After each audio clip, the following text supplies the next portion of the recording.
Una de las personalidades más interesantes y menos estudiadas de la Revolución Mexicana es sin duda alguna el general de origen hidalguense Felipe Ángeles.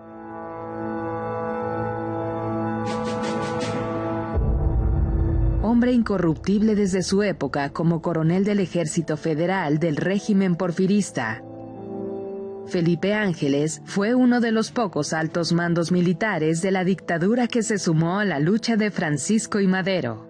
Combatió a los insurrectos en la Ciudadela y defendió personalmente a Madero y a Pino Suárez en el desenlace trágico de la Decena Trágica. Rompió con el golpista Victoriano Huerta, mejor conocido como el Chacal, y se sumó a la lucha del ejército constitucionalista encabezado por Venustiano Carranza. Fue el subsecretario de Guerra del Carrancismo y se integró a la legendaria División del Norte con Francisco Villa. La fusión entre el militar científico como Felipe Ángeles con el genio guerrero de Francisco Villa produjo las victorias en las batallas más importantes de la Revolución Mexicana. En Torreón, San Pedro de las Colonias, Saltillo y sobre todo, el triunfo de Zacatecas que marcó el parteaguas de la lucha en contra del huertismo.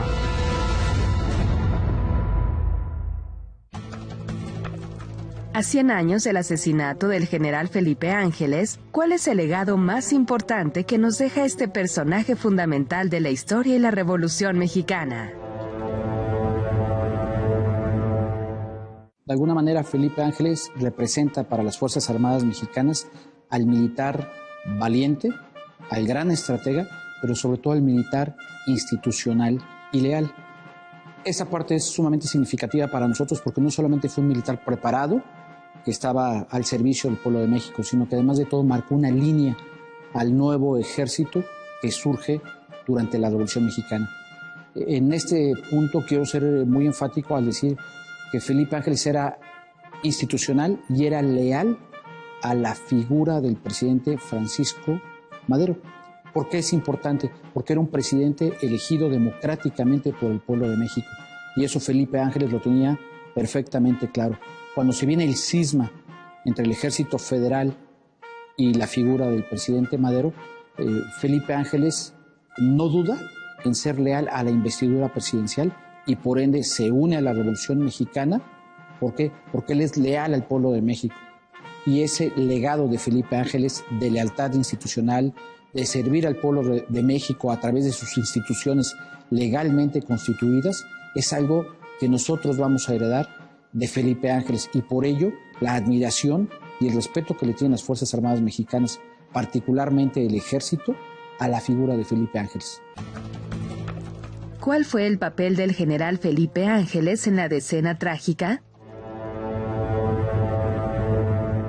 El papel de Felipe Ángeles durante la Decena Trágica es difícil de entender porque ahorita Felipe Ángeles ha crecido al paso del tiempo como un héroe de la patria. Sin embargo, hay que ubicarnos en tiempo y espacio. En 1913, Felipe Ángeles era un general brigadier recién ascendido, llevaba menos de un año de haber ascendido, era director del Colegio Militar de México, pero estaba comisionado en el estado de Morelos, dirigiendo la campaña contra los revolucionarios zapatistas. Esta situación provoca que cuando se da el cuartelazo del 9 de febrero de 1913, el presidente Madero no cuente con la figura de Felipe Ángeles, el director del Colegio Militar. Entonces, cuando se realiza la marcha de la lealtad y el presidente Madero llega a Palacio Nacional, una vez que han pasado los acontecimientos del Palacio Nacional, inmediatamente piensa en gente leal a él y decide trasladarse a Cuernavaca para entrevistarse con el presidente Felipe Ángeles y traerlo a la Ciudad de México con 2,000 hombres de las tropas leales a Madero. Sin embargo, Madero va a cometer un grave error. Le da la comandancia de la guarnición de la Ciudad de México al general de división Victoriano Huerta. Este punto es muy importante porque la disciplina y la institucionalidad en los militares del viejo Ejército Federal permea en su racionamiento, inclusive en su corazón de estos personajes. Huerta es de división, Felipe Ángeles es un general brigadier. Son 2 grados de diferencia y pesan mucho, porque ya los dos son generales, pero es un abismo el que hay entre grado y grado, y nosotros al paso del tiempo hemos perdido de vista ese punto que es fundamental. Por supuesto que Felipe Ángeles se da cuenta que los ataques durante la llamada decena trágica, esos 10 días que se combatió en las calles de la Ciudad de México, son extraños. Huerta se la pasa haciendo ataques muy extraños a la Ciudadela y Felipe Ángeles lo sabe que hay algo raro. Sin embargo, le pesa más la disciplina y la institucionalidad. Dudar de la capacidad de Victoriano Huerta, dudar del papel del comandante en jefe, en este caso que representa a Huerta, representa un acto de insubordinación. Y eso Felipe Ángeles, en su formación intelectual y su vida castrense como hombre disciplinado, no puede ser posible. De ahí que Felipe Ángeles considera, seguramente pensó en muchas ocasiones, que Madero iba a relevar a Huerta, y sin embargo Madero no lo hace. De ahí que cuando se da el segundo cuartelazo, que es el del 18 de febrero, cuando aprenden a Madero, a su vicepresidente José María Pino Suárez y al propio Felipe Ángeles, de alguna manera no lo pudo prever Felipe Ángeles. Es una situación que se ha querido acusar al general, sin embargo no hay que perder de vista que es un general brigadier y Huerta es un general de división, es un superior, pero además de todo es el hombre victorioso que un año atrás venció a Pascual Orozco en toda la rebelión orozquista. Entonces son dos gigantes de nuestra historia los que se están enfrentando. Sin embargo, Huerta ya es un personaje a nivel nacional y Felipe Ángeles apenas acaba de llegar al generalato. Eso es un personaje que todavía le hace falta mucha carrera militar por el futuro. En medio de la asonada de los generales Bernardo Reyes y Félix Díaz, Madero decidió viajar a Morelos, territorio dominado por Emiliano Zapata, para sostener un encuentro privado con Felipe Ángeles. Fue uno de los encuentros más enigmáticos e importantes de la historia del maderismo. Por desgracia, ese sitio histórico, localizado en el centro de Cuernavaca, en el Jardín Juárez, ahora es una plaza comercial olvidada, a pesar del patrimonio histórico del país.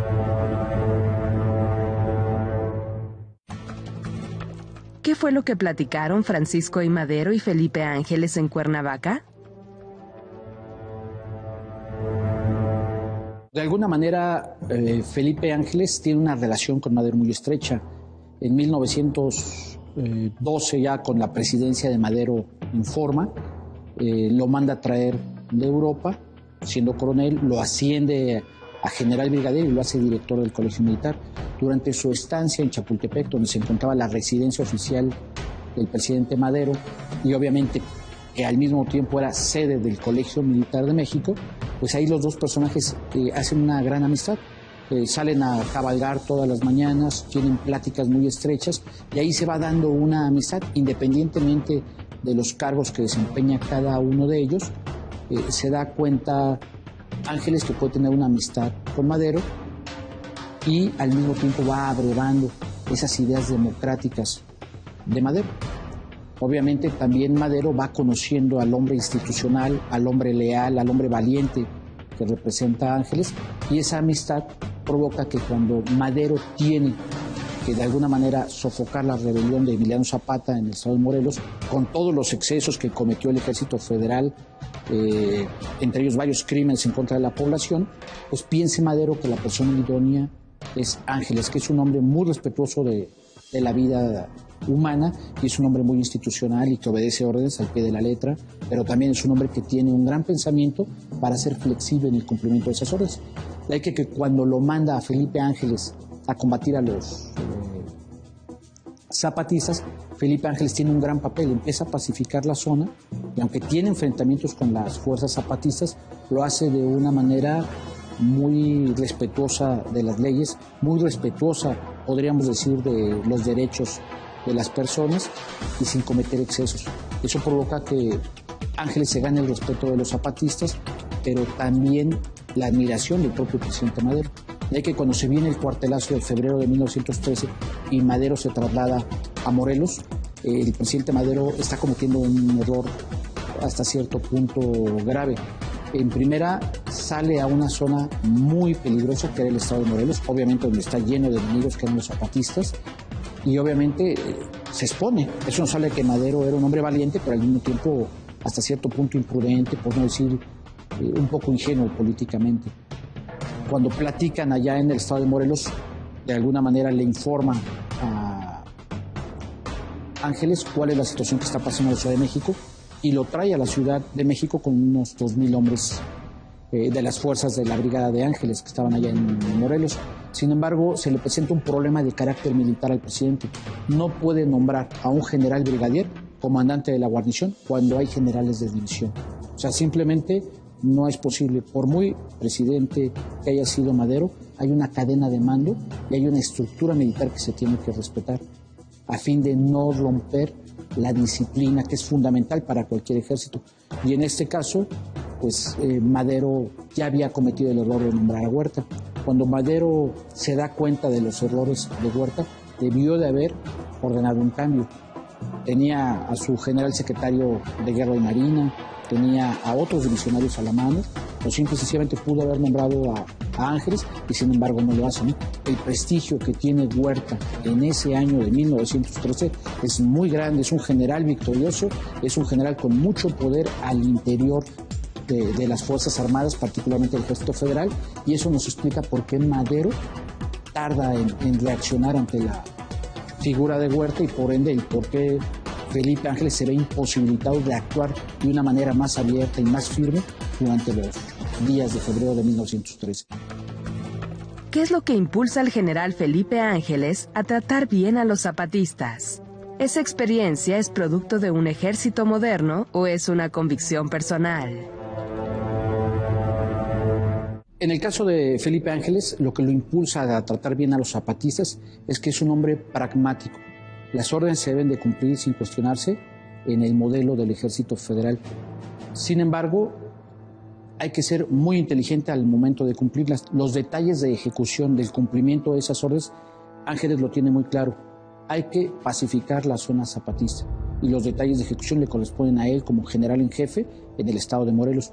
Y él se da cuenta que mucho del malestar de los campesinos de Morelos es el trato que han recibido.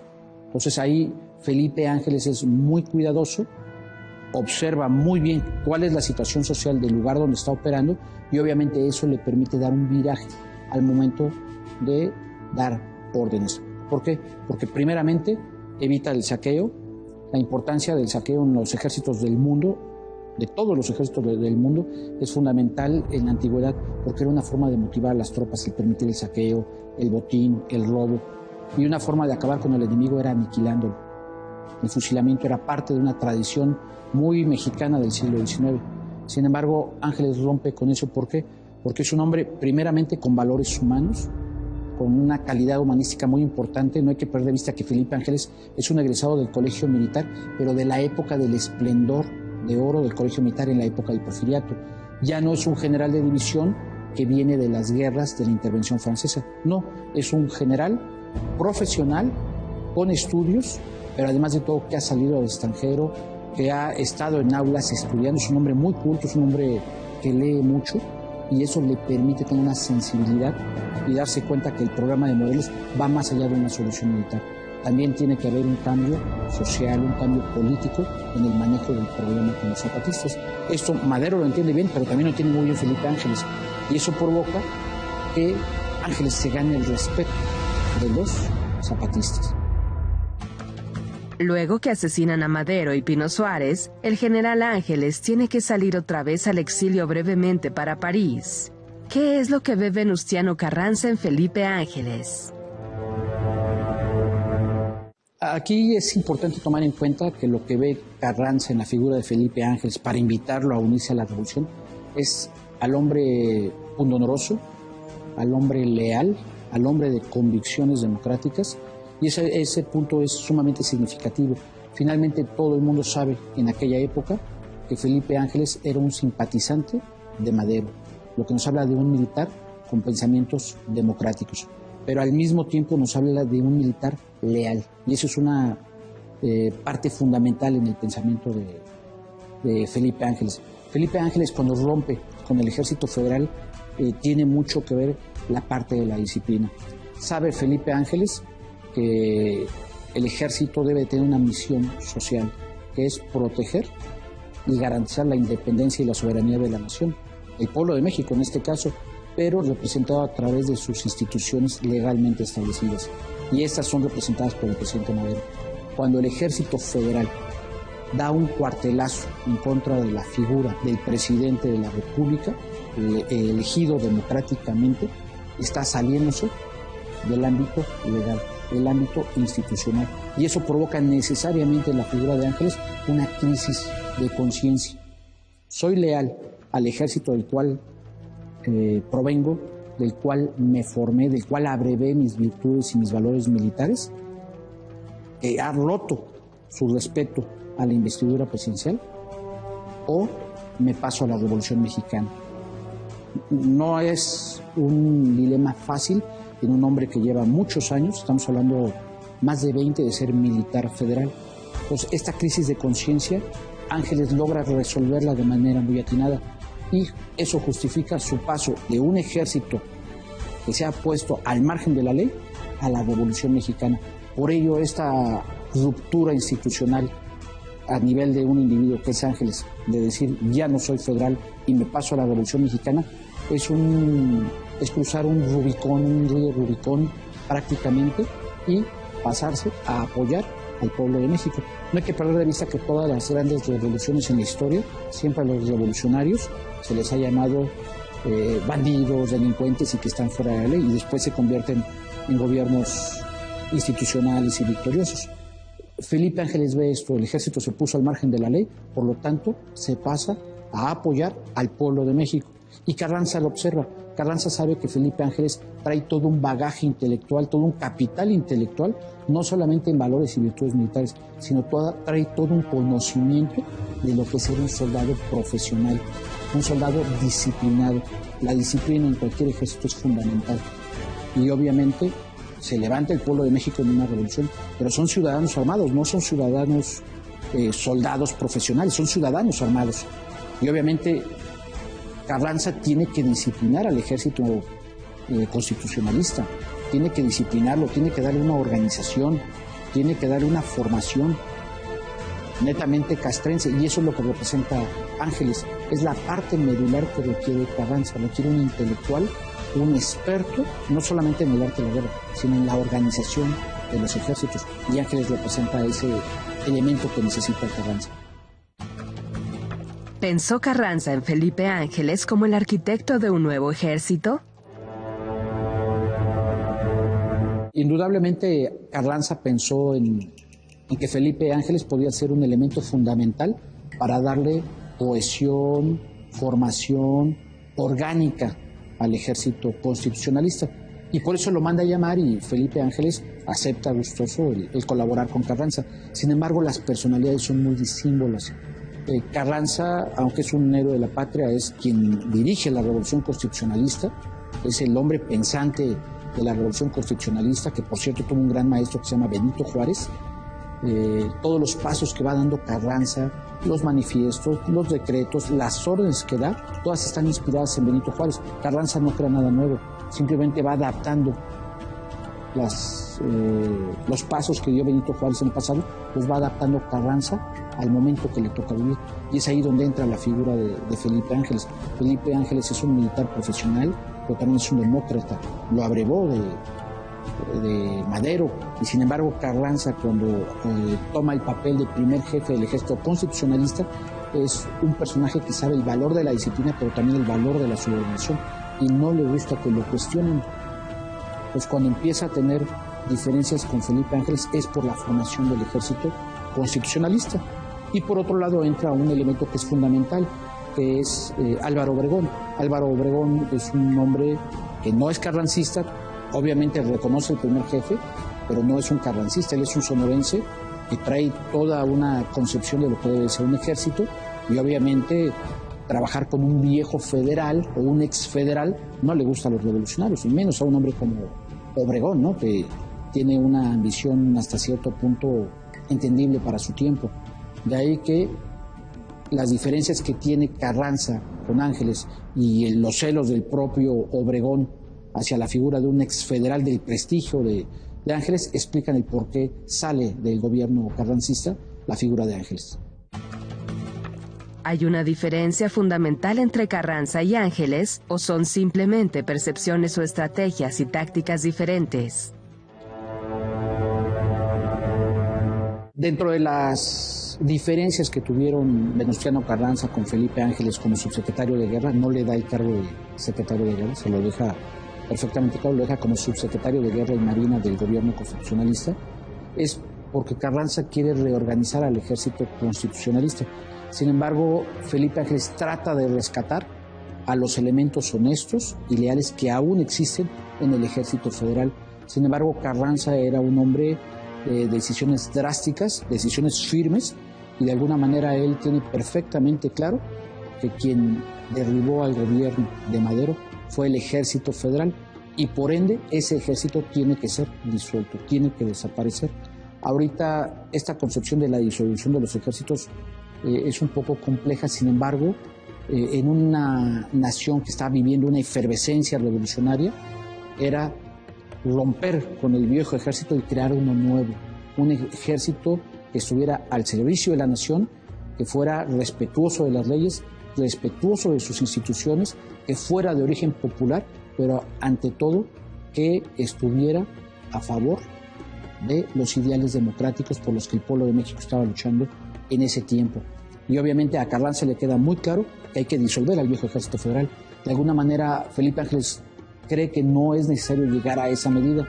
Sin embargo, cuando se convence de que hay que disolver al viejo ejército federal, pues sí trata de rescatar a algunos especialistas, sobre todo que le pudieran apoyar en la importante labor de organizar al ejército federal. Por eso hace un llamado a los federales Felipe Ángeles, cosa que no agradó mucho a Obregón ni a Carranza.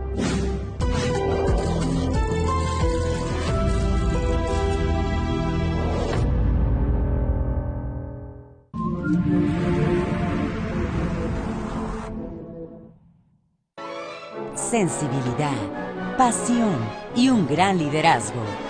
Ella es una de las directoras de orquesta más importantes que ha esparcido el talento mexicano a todo el mundo. Alondra de la Parra. Concierto Alondra de la Parra. Domingo, 17:30 horas.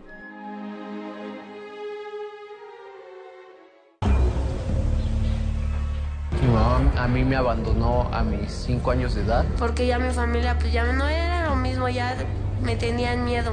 Fue mucha violencia. Historias en torno a las causas, consecuencias y las luchas contra las adicciones. Un día fueron los de Coruña y ese día yo les comenté de Lupita y yo les dije que yo quería una ayuda para ella. Muerte sin fin. Estreno hoy, 20:30 horas. A nivel mundial, el 80% del comercio se transporta por vía marítima. Sin embargo, solo el 31% del comercio exterior mexicano se maneja a través de los puertos. Para aprovechar este potencial, estamos impulsando las carreteras marítimas, el cabotaje y la educación náutica. Vamos a convertir a los puertos y la marina mercante en motores del desarrollo costero regional. Coordinación General de Puertos y Marina Mercante. Gobierno de México.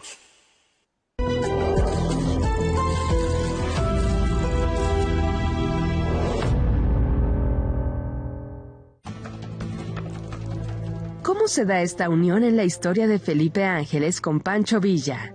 Este entendimiento entre un científico y un guerrillero. Las diferencias entre Carranza y Felipe Ángeles que llevan a este último a servir a la División del Norte y encontrarse con Villa son interesantes y hay que verlas desde distintos puntos de vista. Primeramente, Carranza tiene problemas personales con Felipe Ángeles por la forma en la que hay que no solamente dirigir la guerra, sino organizar al ejército constitucionalista. No hay que perder de vista que Ángeles es un hombre que está muy apegado a la disciplina y sabe que la columna vertebral de cualquier institución armada es la disciplina. Sin disciplina, simplemente los militares se convertirían en una horda de bárbaros. De ahí que Felipe Ángeles se esfuerza por hacerle comprender a Carranza la importancia de disciplinar al ejército constitucionalista. Por otro lado vienen las pugnas que tiene el propio Carranza con los hombres cercanos del poder militar de la revolución, como son Obregón. Entonces, estas diferencias provocan que cuando Villa pide a Felipe Ángeles para que lo auxilie a organizar a la artillería de la División del Norte, Carranza accede a esta petición de Villa y le manda al subsecretario de Guerra, que es Felipe Ángeles. Este encuentro entre Villa y Felipe Ángeles se ha exagerado. Felipe Ángeles era un científico de la guerra, sin embargo tiene un punto en común con Villa. Los dos son maderistas. Esa parte es fundamental. Los dos son maderistas, pero los dos fueron leales también a la figura del presidente representado en Madero. Entonces, ese punto de simpatía los acerca mucho. Por otra parte, en el ámbito personal, los dos no son muy cercanos a Carranza. Se da una diferencia muy grande entre Villa y Carranza, hay una animadversión. Para Carranza, Villa es un bandido. Para Villa, Carranza es un viejo perfumado porfirista. Entonces, estas diferencias entre Villa y Carranza también las tiene Ángeles. Carranza sabe que Ángeles es un viejo exfederal, y por el otro lado, Ángeles sabe que Carranza es un dictador en potencia. Entonces, estas diferencias personales también acercan a Villa con Felipe Ángeles, y le reconoce Villa que el último que estuvo como hombre leal a Madero fue Felipe Ángeles, y esa parte es fundamental. Villa es un gran conocedor de la psicología de los seres humanos y reconoce el carácter de honestidad, de lealtad y de espíritu de sacrificio que tiene Ángeles, y eso los acerca, porque también Ángeles se da cuenta que Villa verdaderamente es un hombre que está luchando por los intereses y los ideales del pueblo de México. Entonces ahí es donde se da esta unidad. Eso nos explica las grandes victorias de la División del Norte, que de alguna manera no solamente se da por los norteños valientes que participan en la División del Norte, sino también el toque del comandante, en este caso representado por la figura de Ángeles, y el caudillismo de Pancho Villa. La División del Norte sin el carisma de Villa no se podría entender, pero las grandes victorias de la División del Norte también sin Ángeles será difícil de entenderlas. El general Felipe Ángeles potenció la capacidad militar que tenía la División del Norte, o se trató de una coincidencia afortunada. Cuando se dan las grandes batallas de la División del Norte, como son Torreón, San Pedro de las Colonias y Zacatecas, por mencionar el orden cronológico en el que se van presentando, tiene Francisco Villa la fortuna de que se le incorpora Felipe Ángeles. Ya venía Villa haciendo una gran campaña victoriosa en Chihuahua. Logra tomar primero Ciudad Juárez, posteriormente derrota a los federales en Tierra Blanca, baja hacia el centro de Chihuahua, toma Chihuahua, posteriormente en Ojinaga derrota a la División del Norte del Ejército Federal. Esto va a representar una gran capacidad de organización por parte de la División del Norte de Villa, que se da cuenta Villa que ya tiene un gran número de hombres y que requiere cierta organización castrense para que opere esa máquina de guerra tan perfecta que es la División del Norte. En ese momento es cuando se incorpora Felipe Ángeles y ayuda necesariamente a Villa y a los generales villistas, gente de gran capacidad militar, a darle una organización y una cohesión en materia de disciplina a la División del Norte. Por ello, cuando se enfrenta Villa al reto de tomar Torreón, se enfrenta a un gran general federal, que es José Refugio Velasco. Aquí el objetivo de Villa no es tomar Torreón, es destruir y aniquilar a la división del Nazas del Ejército Federal. En este enfrentamiento que se da de Villa contra José Refugio Velasco en Torreón, son dos generales muy brillantes, un federal muy preparado y de gran prestigio, y por otro lado el gran guerrillero que ya cuenta con la figura de Ángeles. Aquí Ángeles hace un gran esfuerzo por darle cohesión a la artillería de la División del Norte, por potenciar lo fundamental de esta arma que es la artillería y que tiene una gran participación en Torreón. Sin embargo, cuando se da cuenta después de varios días de combates el general José Refugio Velasco que no puede sostener Torreón, hace lo que le llamamos en términos militares una retirada de manual. Es decir, pone a toda la caballería del Ejército Federal frente a las tropas de Villa, y eso provoca que Villa pierda la visión de lo que está pasando atrás. Y en la ciudad están saliendo los trenes rumbo al sur con toda la división del Nazas del Ejército Federal. Villa se sorprende, detiene los ataques, y cuando está consultando qué está pasando en Torreón, se retira la caballería federal y es cuando se da cuenta Villa que se le ha escapado la división del Nazas. Va a ocupar Torreón, la perla de la joya lagunera, pero no logra su objetivo, que era aniquilar a la división del Nazas. De ahí que Ángeles, que es un gran conocedor del arte de la guerra, es un federal que conoce a sus compañeros exfederales, insiste a Villa que vaya en persecución de la división del Nazas y le alcanza en Paredón y en San Pedro de las Colonias y la acaban aniquilando. De ahí que este empuje que le da Ángeles a Villa y a la división del norte para salir en persecución de los federales es fundamental.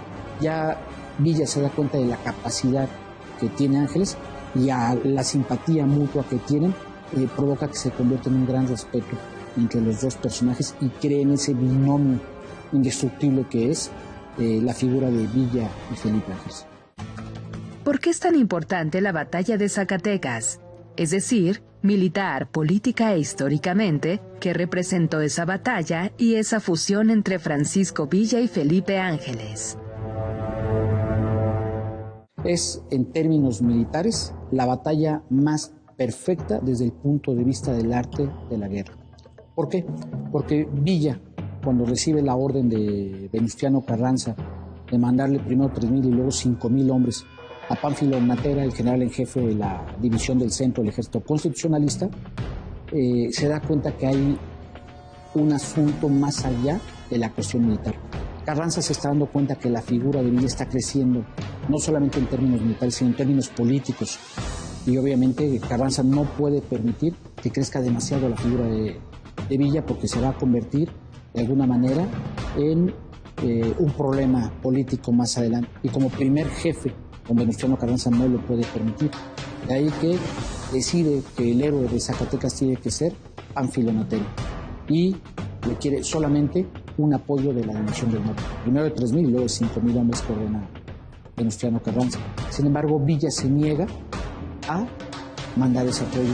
Se da un intercambio de telegramas entre Villa y Carranza, donde Villa se niega a mandar el refuerzo y le dice a Carranza que hay que marchar toda la división del norte a Zacatecas.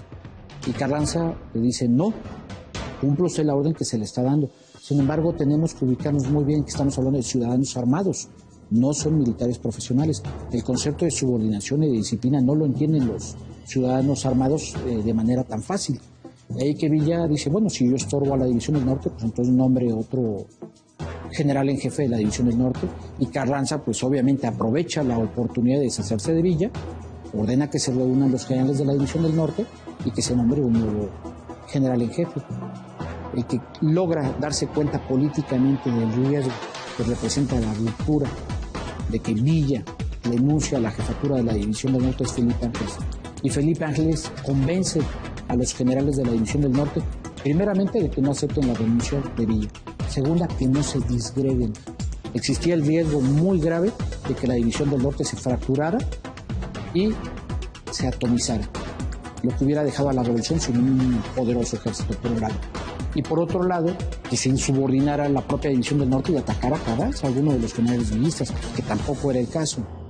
Y el tercer punto, que no se atacara a Zacatecas y por ende salieran beneficiados los federales. El que comprende perfectamente esta situación es Ángeles y logra convencer primero a Villa de que no renuncie y logra convencer a los generales de la división del norte de que se mantengan unidos a Villa y que todos juntos marchen a Zacatecas.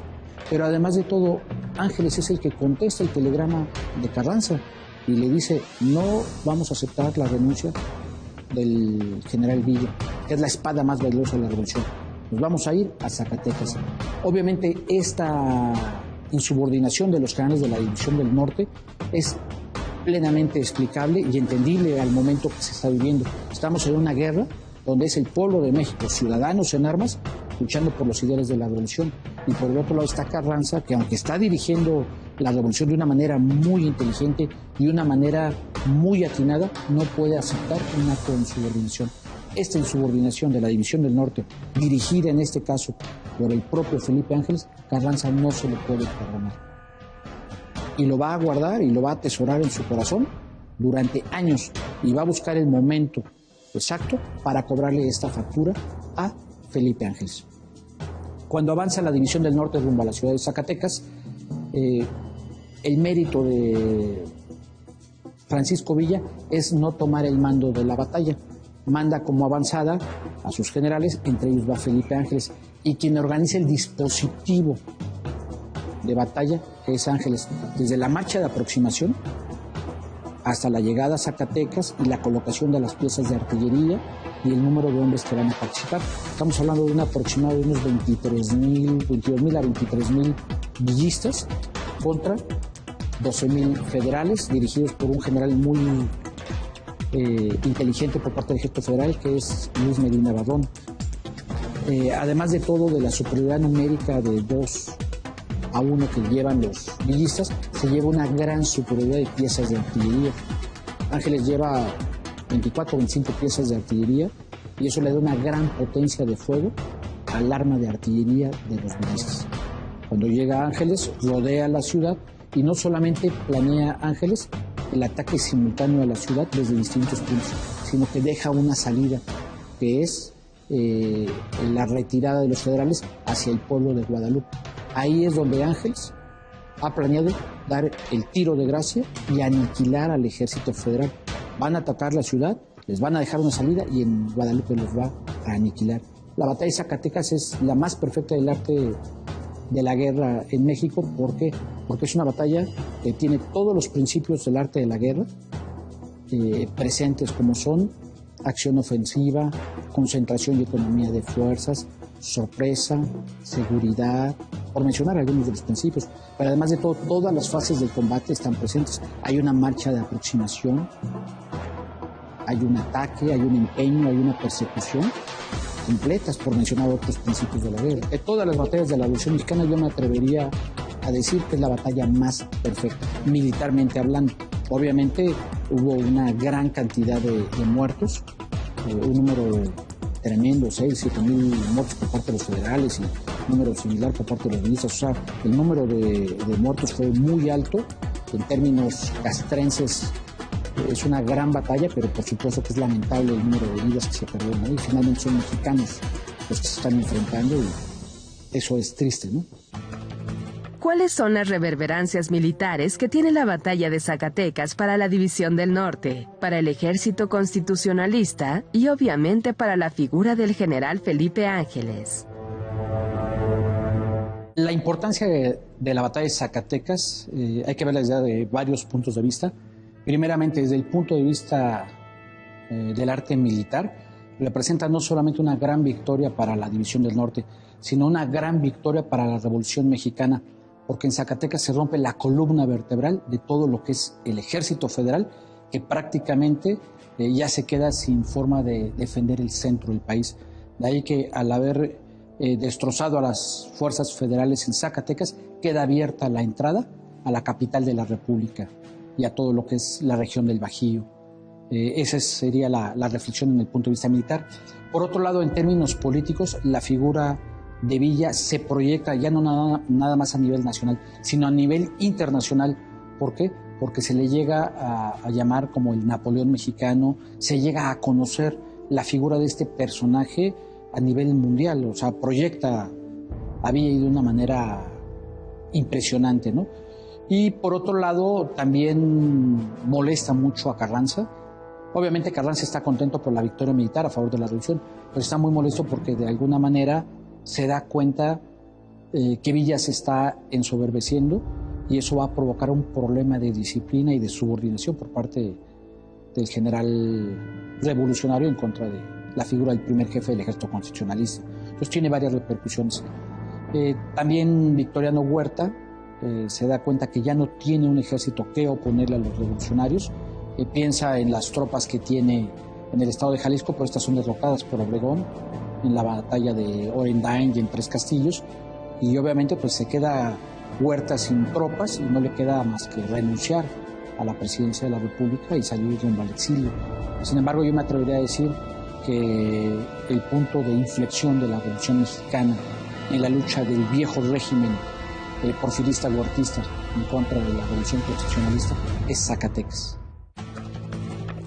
¿Qué es lo que esperaba Felipe Ángeles realmente al triunfo de la Revolución Mexicana? Lo que esperaba Felipe Ángeles, el triunfo de la Revolución Mexicana, era crear un nuevo estado de cosas, como todo el mundo lo esperaba en la Revolución. Esperaba mejoras sociales, indudablemente. Sin embargo, creo que en este momento la guerra es lo que tiene en mente a Felipe Ángeles, y está él tan ocupado en perfeccionar a la División del Norte, en colaborar con la figura de Villa en estos momentos tan álgidos de la Revolución, que no trae una idea muy clara de qué es lo que va a pasar al triunfo de la Revolución. Yo creo que esa parte todavía Felipe Ángeles no la tiene tan clara, ¿no? Por su carácter apolítico y su formación netamente castrense. ¿Cuáles fueron las principales diferencias entre Francisco Villa y Felipe Ángeles tras la batalla de Celaya? Las diferencias entre Villa y Ángeles respecto a la batalla de Celaya, que son dos en realidad, no es una, son dos batallas de Celaya, es el momento en el que se van a dar. En el año de 1915, ya cuando está la ruptura entre la revolución constitucionalista liderada por don Venustiano Carranza y por el otro lado el gobierno convencionista integrado netamente por zapatistas y villistas, son dos proyectos de nación los que se están enfrentando. Sin embargo, para poder imponerse se requiere la victoria militar. Y obviamente en este punto se ha hablado mucho del mito de la superioridad de las fuerzas villistas y zapatistas sobre las fuerzas carrancistas, lideradas en este caso por Álvaro Obregón. Tiene un serio problema Villa que los historiadores luego han dejado de lado, que es la carencia de municiones. Villa tiene un serio problema con las municiones, no tiene municiones, y tiene una escasez y tiene que irlas a buscar a algún lado. De ahí que al acercarse Obregón al Bajío, Villa lo sale a buscar a la zona de Irapuato. La importancia de la ciudad de Irapuato es que es un nudo ferrocarrilero muy importante que conecta al norte, al occidente y al Bajío, y obviamente dominar Irapuato es un factor fundamental que Villa observa con mucha claridad, pero además de todo sabe que cada día que va pasando el ejército de Álvaro Obregón se va a ir fortaleciendo, no solamente con la llegada de masones, sino con la llegada de material de guerra que entra por Veracruz y le llega a Obregón sin mayor problema. Y sin embargo Villa tiene un embargo por parte del gobierno de los Estados Unidos que no le permiten la llegada de municiones, pero además de todo se está extendiendo la revolución. Entonces la mejor solución que ve Villa es aniquilar al ejército constitucionalista de Álvaro Obregón. Ahí es donde Felipe Ángeles le recomienda a Villa que no persiga a Obregón, que no lo vaya a buscar al Bajío, que mejor espere que Obregón se acerque hacia el norte, a Durango, hacia Chihuahua. Y Villa dice, no, voy a buscar a Obregón. Aquí entra mucho varios aspectos, como es la composición del terreno. El terreno en los puntos cercanos a la ciudad de Celaya son terrenos muy accidentados. Eso Obregón lo sabe y sabe que Villa no va a poder utilizar la caballería como lo hace comúnmente, por un lado. Por otro lado, aunque hay una superioridad ligeramente numérica por parte de los villistas, Obregón trae una superioridad en materia de ametralladoras y de municiones. Está con un buen número de municiones y eso de alguna manera equilibra a los dos ejércitos contendientes. Sin embargo, se ve definitivamente la ausencia de Ángeles en las batallas de Celaya. Lo que hacen los dos ejércitos es Villa ataca Celaya de manera frontal y la trata de desbordar.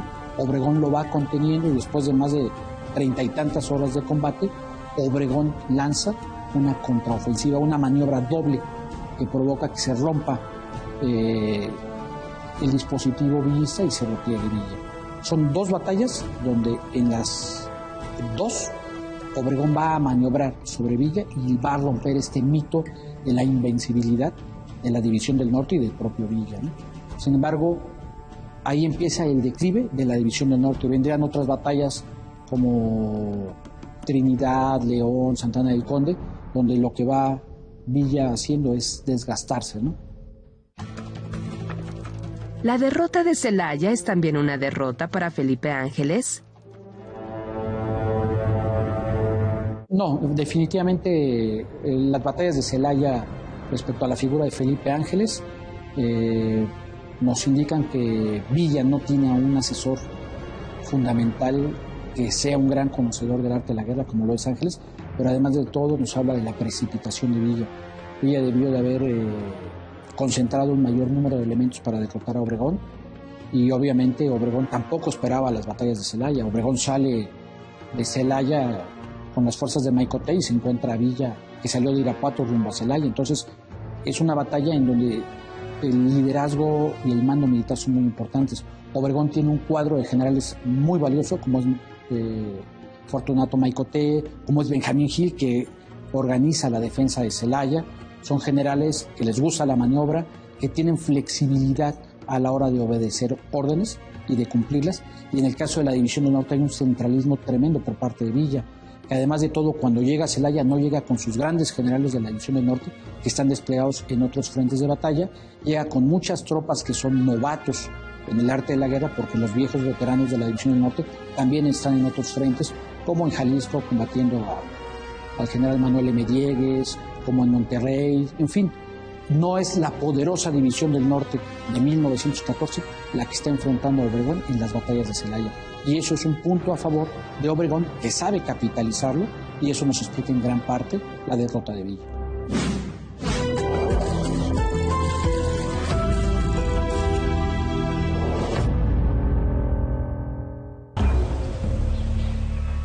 Mi mamá a mí me abandonó a mis 5 años de edad. Porque ya mi familia pues ya no era lo mismo, ya me tenían miedo. Fue mucha violencia. Historias en torno a las causas, consecuencias y las luchas contra las adicciones. Un día fueron los de Coruña y ese día yo les comenté de Lupita y yo les dije que yo quería una ayuda para ella. Muerte sin fin. Estreno hoy, 20:30 horas. Es normal reírte de la nada. Es normal sentirte sin energía. Es normal querer jugar todo el día. Es normal sentirte triste sin razón. Es normal enojarte con tus amigos o con tus papás. Pero también es normal sentirte feliz, jugar con quien tú prefieras y a lo que a ti te gusta. Disfrutar de videojuegos, pero también de tu imaginación. Es normal ser tú, único. Así que escúchate, siente quién eres y disfrútalo. No necesitas nada más. Nada. Juntos por la paz.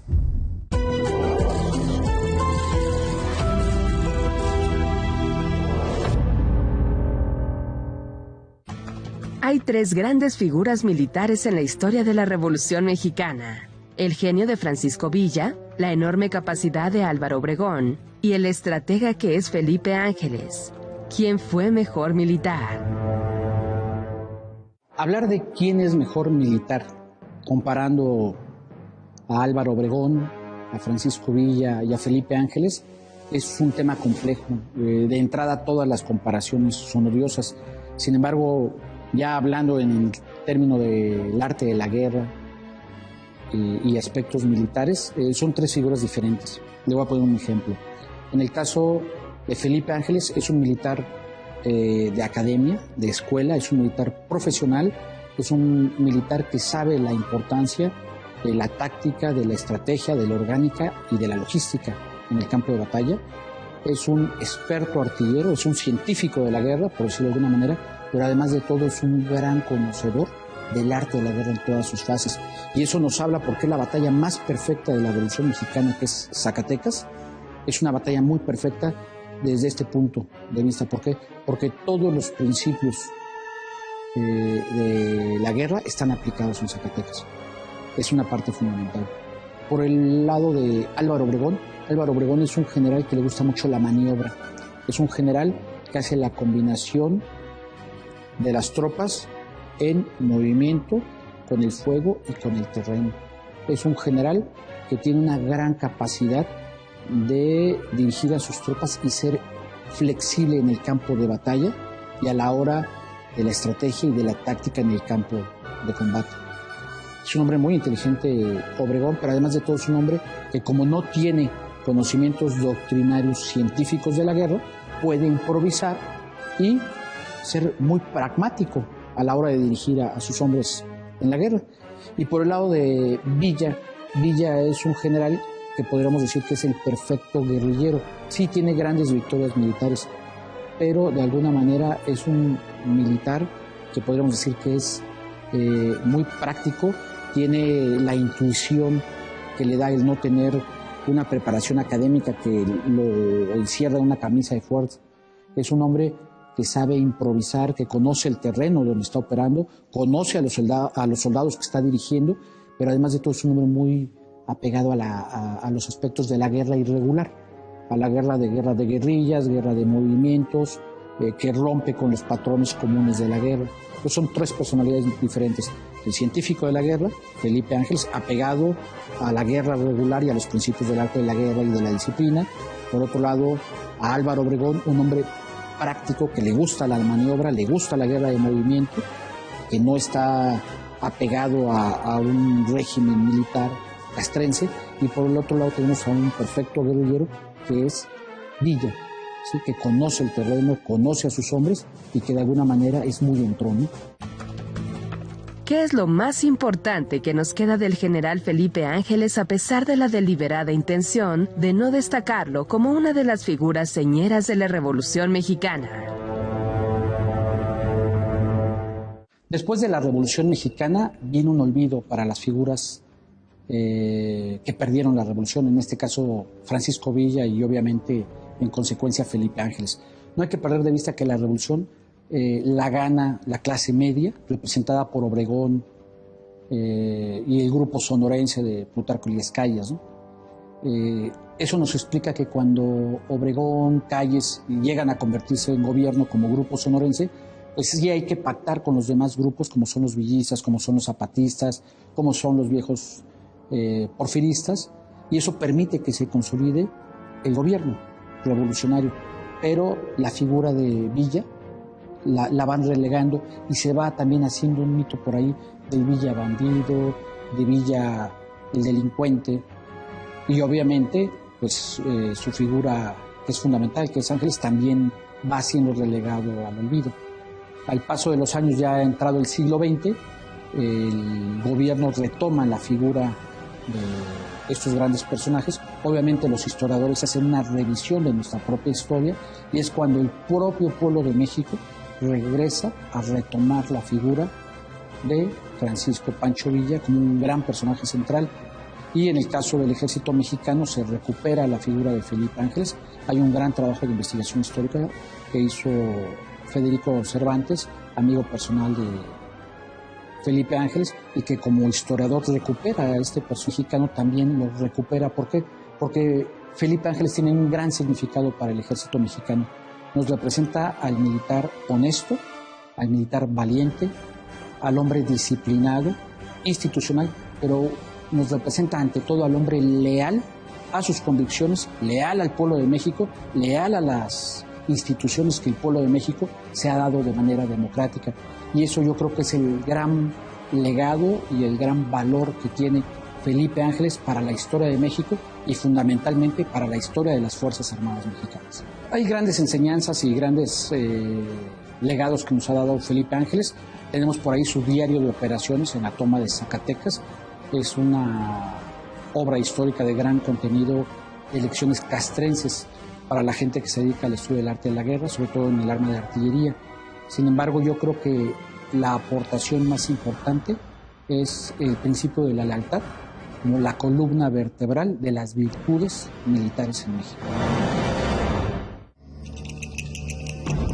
Felipe Ángeles fue el puente militar, intelectual y estratégico entre las dos revoluciones armadas simultáneas que se produjeron en México.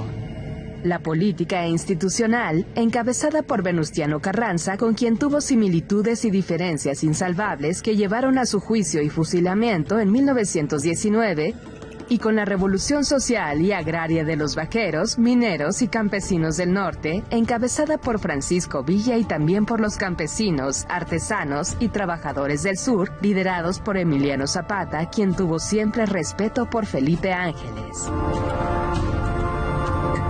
Este 26 de noviembre se conmemoran los 100 años de un gran estratega militar, pero también de un personaje que funcionó como bisagra entre el conocimiento científico de la guerra y el impulso popular de las batallas entre los mejores cuadros del porfirismo transformados en revolucionarios y los nuevos altos mandos militares que surgieron de la gran Revolución Mexicana.